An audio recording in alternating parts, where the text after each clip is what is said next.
33 باب 33 کتاب الوضو باب الماء الذي يغسل به شعر الانسان. ارشاد فرمایا امام ابن سیرین عن ابن سیرین قال قلت لعبیدہ، میں نے حضرت عبیدہ سے کہا رضی اللہ تعالی عنہ، عندنا من شعر النبی صلی اللہ علیہ وآلہ وسلم اصبناہ من قبل انس او من قبل اہل انس. امام ابن سیری روایت کرتے ہیں کہ میں نے حضرت عبیدہ سے کہا کہ ہمارے پاس آقا علیہ السلام کا ایک بال مبارک ہے، منہ مبارک ہے. اب یہ حدیث تبرک ہے.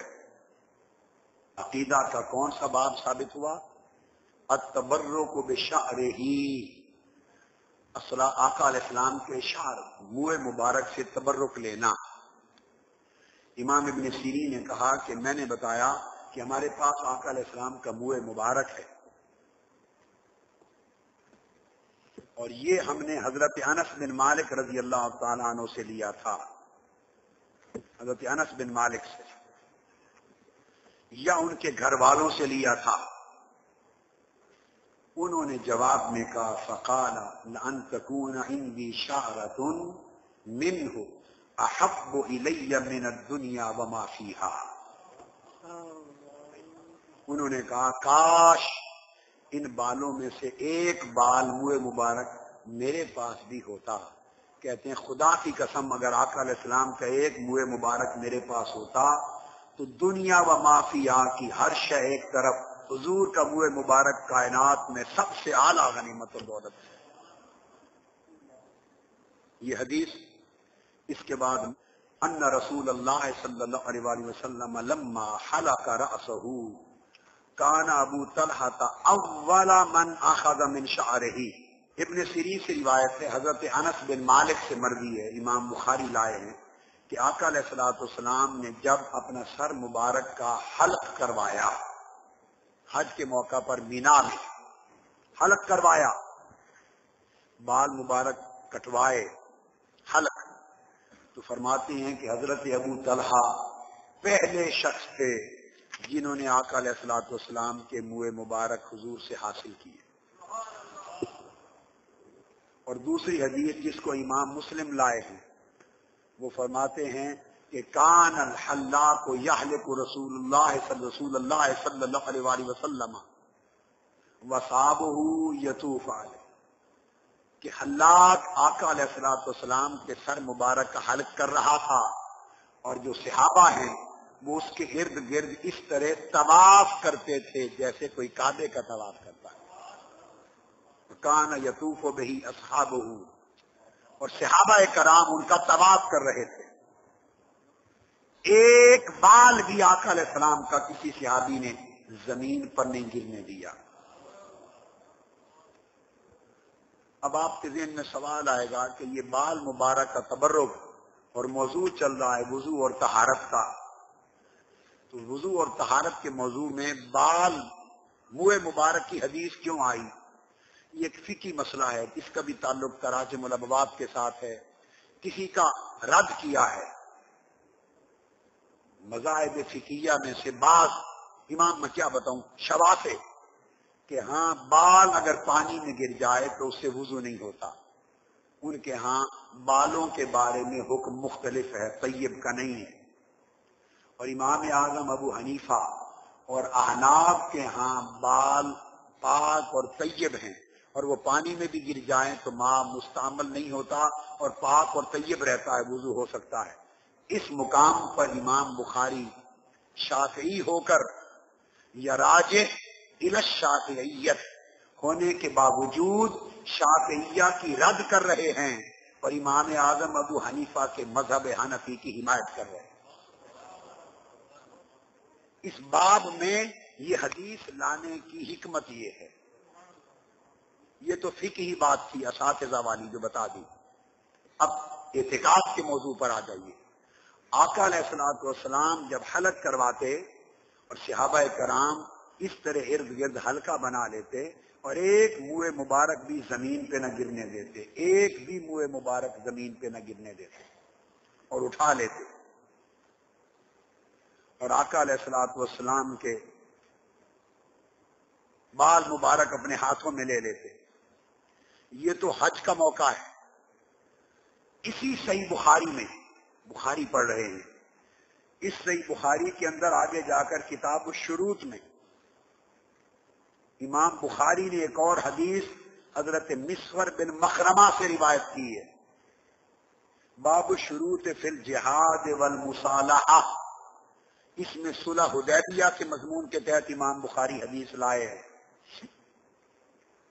اس میں امام بخاری اس میں بیان کرتے ہیں جہاں 1500 صحابہ بیعت رضوان کرنے والے 1500 صحابہ حدیبیہ میں آقا علیہ السلام کے ارد گرد تھے، وہاں بھی آقا علیہ السلام نے حلق مبارک کروایا.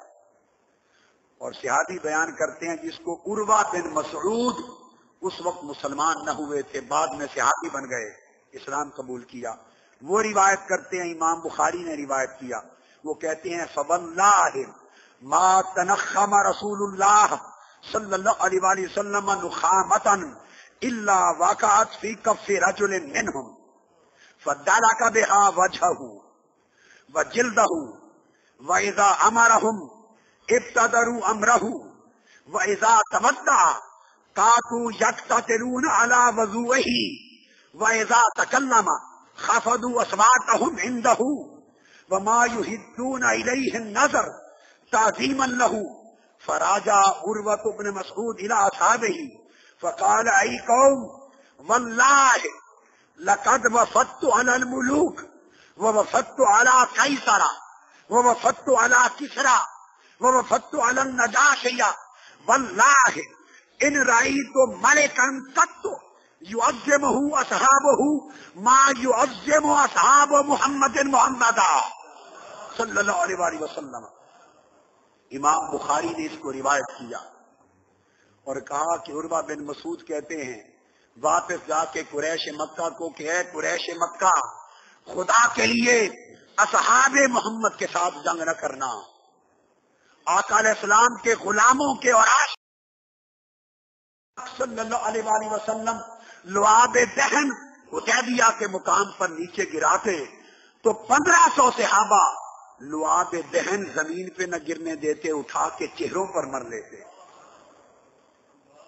اگر حجامت کرواتے تو ایک گیسوئے پاک زمین پہ نہ گرنے دیتے، اٹھا کے سنبھال لیتے.